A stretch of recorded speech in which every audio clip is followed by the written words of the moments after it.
Whole family is mad at me and thinks I'm lying about being at their funeral, while I left in the middle and became forgotten. I'm 30s and caused a major blow up in my family and now none of them are talking to me.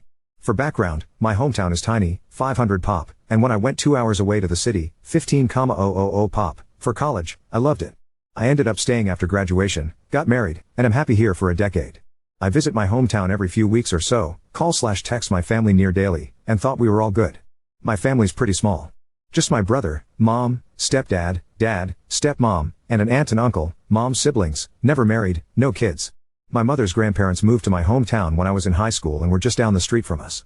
My family has always been pretty drama-free, aside from my parents' divorce when I was a kid, and we've been happy. The step-parents were blended in perfectly and we share holidays and celebrations together. We're all super close and just the perfect little group. Ever since I moved away, the topic of when am I moving back is constant, and I've always laughed it off. My hometown has nothing. You have to drive 30 minutes for milk and bread. 60 to 90-minute one-way commutes to work. And floods shut down the main road every Easter. I love the town, but I love here more. I have parks, stores, community events, a library. The city is great. My family grumbles that I need to move back, but I refuse. I've been trying to encourage them to come here, especially since it's not an hour drive to the nearest medical facility. Now to the meat and potatoes. Both my grandparents passed over COVID times. They were both old and their health had been failing for a while, so it was only a matter of time. Thankfully they didn't catch it, but it made visiting them impossible and we survived mostly through FaceTime. They both passed in their sleep months apart. Both were cremated and kept securely under the kitchen sink for, very big, but we have full basement and a nice outside patio/porch area so it doesn't feel crowded at all with the extra addition. He's a quiet and clean guy. No hassle at all. He got some fresh clothes from the Walmart, a haircut, and trimmed his beard, so he's more presentable now. He's a lady killer when he gets cleaned up. He's made nice with a, very nosy, but kind, retired couple next door and is adapting to city living nicely. Folks back home have been mostly well behaved. There's been a few texts back and forth, as we're not answering calls. Mom mainly wants to know when brother's coming back, but he's keen on staying here for a while. Mom said I can't keep him and I told her he's a grown-ass man and can do what he wants. Brother says he has her blocked after she ordered him to return home. Brother has tentatively asked if he could stay long-term, should he decide to, or at least longer than a usual visitor would stay. Which we're fine with. He has a good paying job and could afford an apartment, but he's never lived on his own and I would guess he has some anxiety about it. Should that be the case, he'll start paying us some rent and we'd probably adjust to give him the basement as his own space. Update 6: My brother is officially staying with us for the long haul. Hubby and him spent all Sunday organizing the basement and shifting things around so he now has his own area to be comfortable in. He's pretty handy and has also started fixing little things around our house. Our windows and doors have never closed and locked/unlocked smoother. He even fixed one of the closets we never use because we can never get the darn door open. Sadly, he also had to change the locks on our house and get us all new keys. This is because while hubby and I were out this Saturday, the moms showed up. They'd been calling and texting us all week, but we weren't really answering them, so I guess the two decided to drive over and hash it out in person. They have emergency keys to my place, and just let themselves in. Brother told them to leave, they argued, and my nosy, but kind, neighbors called the police when they noticed the commotion. So, we get a call from neighbor's wife, return home to some cops in our yard, all the neighbors out vacuuming their trees, and my nosy, but kind, neighbors standing on my porch with my brother behind them, doing their best Gandalf you shall not pass impression. Had to talk with the cops, explain that we were having a family dispute and word vomited. I don't really remember what all I said, and was shaking a lot. Our local cops are really great. Fantastic guys and gals in blue, and took it all in stride. It's really cold here, so one had me join him in his cruiser with the heat on, and gave me a bottle of water to calm down while we talked. They asked if we wanted the moms trespassed, but I wasn't sure if that counted as a criminal charge, so just asked the cops if they could just make them leave, which the cops did with no fuss. I think the moms were shocked we were taking this so seriously. They didn't fight or scream at us. Just left quietly. My dad promised me he'd make sure his wife left us alone. Or else. He said he'd also have a stern talk with my mom. Him and I talked Sunday morning, and he seemed absolutely at the end of his rope. Husband jokingly told my dad he could move in, too. To which he declined. Update 7: My dad came out for a visit over the weekend. We had a good time and the weather was lovely for some grilling and beers. It was really nice to see him again and he seemed healthy and in good spirits. Here's his report from back home. Stepmom, dad's wife, has started to realize she's screwed up. I credit her change of mindset to the fact that my dad sat her down and laid it out for her. She leaves his kids alone, or she's getting divorce papers. That apparently shut her up right quick, because they had a prenup done when they married and I'm not sure the details of it, but it wouldn't end favorably for her. She hasn't worked in years, so I imagine she'd be eligible for alimony? But I'm not versed in any of that legal mumbo-jumbo. Dad didn't seem too worried about it, so I'm not gonna worry about it. Stepdad was pissed the police were involved in the last mom visit, despite no one getting arrested or anything, and was in the kids are out of control and need to be reined back in mindset. When my dad pointed out that the kids in question were all in their mid-30s, it took some of the steam out of stepdad's sails. According to my dad, even my mom looked a little surprised when he said that. So, part of me is wondering if a good chunk of this whole thing is my mom not truly realizing that her kids were grown, and no longer children she could make demands of. Both of the moms have left us alone. I expected my mom to continue to kick up a fuss, but I think the cops spooked her. There was a wonderful suggestion by a commenter to get their pastor involved, which I passed along to my dad. Dad has since spoken to their pastor about everything. He's a young guy, relatively new to their church, and joked that his first month on the job he had to do 3 funerals in a row and his new flock were just dying to get away from him. So he's got a sense of humor, which is nice. The new pastor agreed to sit down with everyone and help the family hash it all out in a true come-to-Jesus type moment next month, so that maybe we could celebrate Easter together as our first holiday as a family. Dad said the pastor was aware our family was having some troubles, but unsure of exactly what was going on, and since he was new, the pastor didn't want to pry.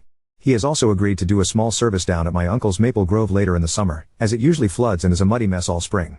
According to my dad, my aunt and uncle are so over all the drama and just ready to move on, so I expect hugs and apologies from them when we next meet. Stardew Valley update: my brother was victorious in the grand fight for Leah. It was a hard battle. Well fought. When my husband exposed his plans to woo Sebastian all this time, it was quite the betrayal. Dramatics aside, their farm is really cute and I'm so happy they're enjoying the game, safekeeping while the pandemic blew over. That was 2021. Well, I just found out my family held a funeral for them and scattered the ashes in my uncle's Maple Grove over the summer. No one said a word to me about it. I've visited numerous times before and after and not one word. I only found out because my great-uncle from California posted on Facebook a few weeks ago that he is entering hospice and was so thankful his health stayed strong enough for him to see his little sister, my grandma, to her final resting place. I was confused and called my mom. She was all yeah, the funeral we had in July, remember? Y'all, I visited them for the 4th of July. They did the funeral the 8th. Not a word about it to me. They had planned this for months. Long enough to arrange for my infirm great-uncle to be brought over from the other side of the country. Apparently, they talked about it all the time. Everyone is convinced I was at the funeral. They swear I was there. I can prove I wasn't because Google's got my location history. My hubby is baffled because he was supposedly there, too, but he had to work every weekend in June and July. Time clock doesn't lie. My family straight up forgot about me. I'm hurt. I'm sad. And they're pissed at me for lying. They think I'm causing drama over nothing. Nothing I say can convince them I wasn't there. My family is united in this. And they've all put me on read until I admit I'm wrong. They think I've gone nuts. Either there's a doppelganger of me attending events, or my family doesn't want to admit they screwed up. I'm not backing down. Thanksgiving is coming up, and my family's been vague posting on Facebook about forgetful kids and mental health. It's so freaking weird and I don't know if I'm in bizarro world or what's going on. My mom's best friend reached out and said I should just admit I was wrong and apologize, that I'm causing my mom so much unnecessary stress. I asked her if she's checked everyone's home for CO2. She G up on me. We checked our CO2, and our testers are running just fine. I have reached out to a few people in my hometown to check in on my folks, and they all say they're fine. I even spoke with a local volunteer firefighter group to see if they could check for gas leaks. Not sure if they were able to. I don't know what to do. I've shown them the proof I wasn't there, but they know I'm tech savvy and just assume I photoshopped it. Hubby says we need a break, and we're going to be staying home this holiday season. Edit: I don't know the update rules, so I'll post updates to my profile should anyone want them. Update 1: not sure how to do updates on posts, so figured I'd post anything on my profile. Folks have private messaged me and this will be easier I think. It's 11:27 and Thanksgiving just happened. Hubby and I stayed home. We got a small turkey and made our own little Thanksgiving. It was nice. We ate around noon, then watched a movie, and later sat outside with a bottle of wine to watch the sun set behind the trees and neighbor houses.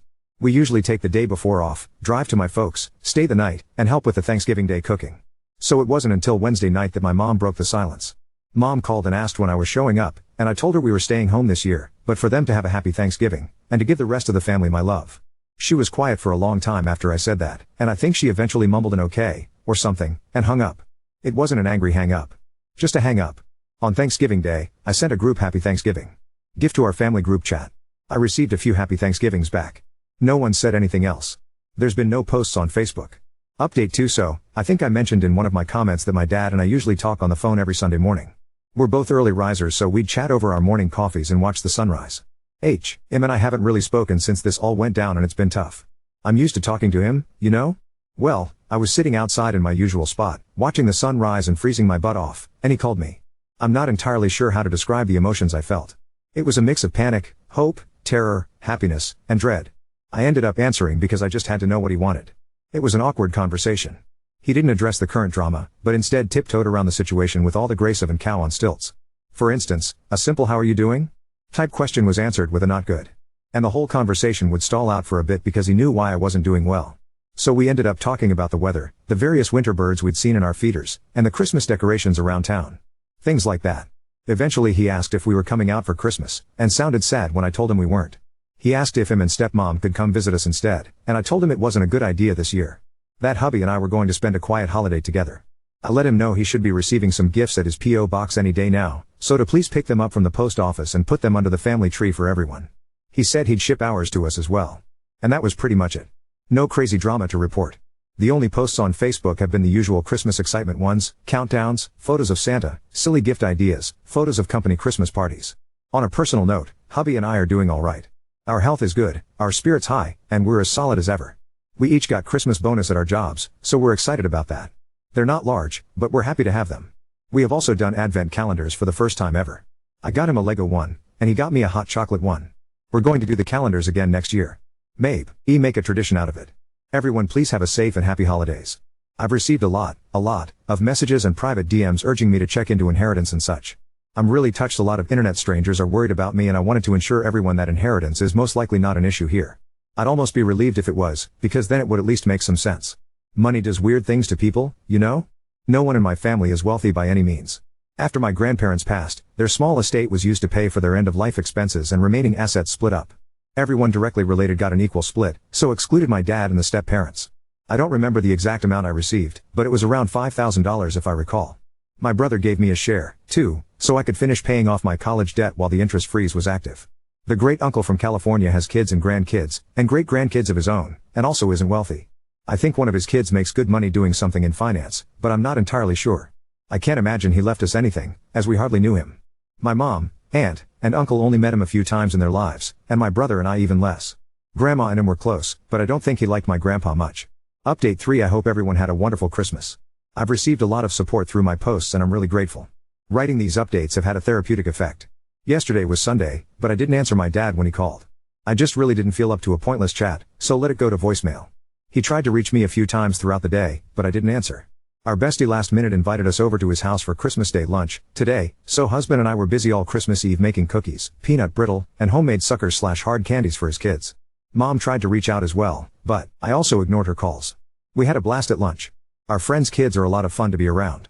They got some techie presents from their grandparents, Quest VR headset and Steam Decks. Lucky little rascals. Friend and his wife aren't good with tech, while hubby and I are, so we helped get them set up while our friend played a good host to his folks and in-laws. The grandparents didn't realize that a Steam Deck required a Steam account, so we got the kids all their own accounts set up, added them to our Steam friends lists, and gifted them some games. We also bought them a few VR games for their headset, and they were off to the races with Beat Saber in no time.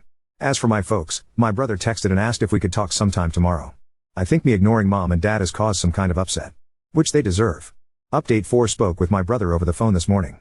For starters, he apologized for everything. Him and I are good, for now. For a bit of background, my brother and I are only 2 years apart. There weren't a lot of kids around growing up, so the two of us were often stuck doing stuff together. So we have a lot of shared interests and passions. He's been pretty silent on this whole matter, but still part of the group, if you know what I mean. I think the thought of losing him out of my life was probably the most painful, because he's always been there. He was my rock until I met my husband.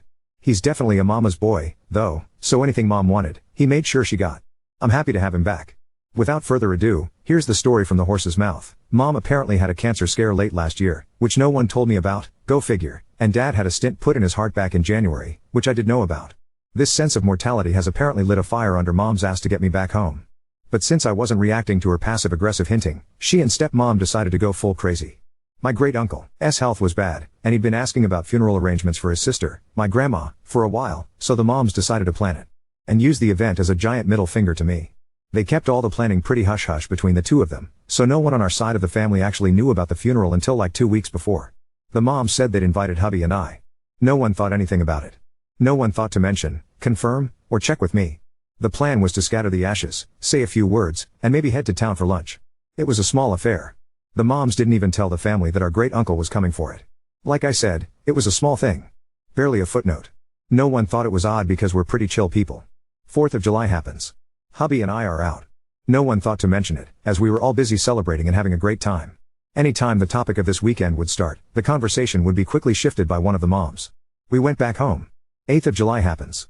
Great-uncle rolls into town with a few of his kids, grandkids, and great-grandkids, and it's a surprise to everyone, but the moms. Everyone drives to the Maple Grove and the moms have brought a ton of food and stuff. It's a full-blown party. No one on my side noticed I wasn't there, because there were so many extra faces outside the usual group. They did the spreading of the ashes, they said their words, they ate, they had a great time. It wasn't until our great-uncle left, and all his side left with him, that they realized I wasn't there. And hadn't been there. And this is where the crazy went up a notch. My brother says the moms were happy no one noticed I wasn't there. And that this was proof to everyone that I needed to move back because I was so easily forgotten about. Because none of them thought to reach out, right?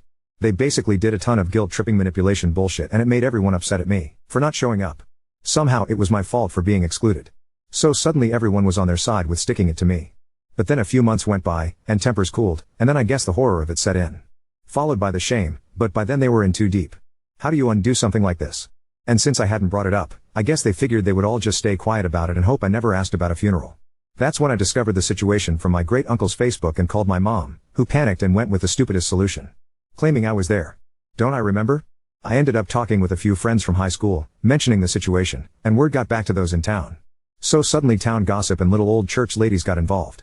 Was I, or wasn't I at the funeral? Did my family forget to invite me to the funeral of the only grandparents I'd ever know? Or am I just causing a ruckus? My brother said they all just went with mom's answer.